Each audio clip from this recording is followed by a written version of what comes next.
Gulbarga district के नालवर गांव में मौजूद गवर्नमेंट उर्दू हाई स्कूल आज बुनियादी सहूलियातों की सख्त कमी का शिकार है। स्कूल की खस्ता हालत को लेकर MIM youth leader Ujir Nalwar और गांव के दूसरे जिम्मेदार अफराद ने कई मरतबा मुताल्लिका अफसरान से शिकायत की, लेकिन अब तक कोई काबिल जिक्र कार्रवाई देखने को नहीं मिली। इन तस्वीरों में आप खुद देख सकते हैं कि स्कूल की हालत किस कदर ख़राब हो चुकी है। जहाँ बच्चों को बेहतर तालीम मिलनी चाहिए, वहाँ बुनियादी सहूलियातों का भी शदीद फुकदान नज़र आता है। तकरीबन 4 महीने पहले गुलबर्गा के डिप्टी कमिश्नर ने नलवार गांव का दौरा किया था। इस मौके पर गांव वालों ने स्कूल की खराब हालत और बुनियादी सहूलियातों की कमी की शिकायत उनके सामने रखी थी।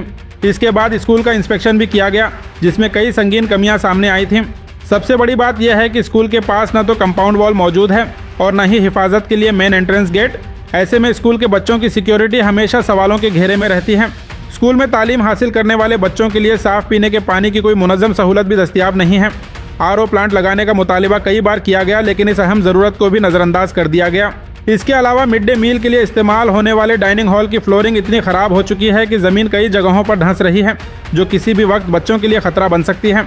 स्कूल की ड्रिंकिंग वाटर पाइपलाइन भी ख़राब हालत में है, जिसकी वजह से पानी की फराहमी मुतासिर हो रही है और स्टूडेंट्स रोज़ाना परेशानी का सामना कर रहे हैं।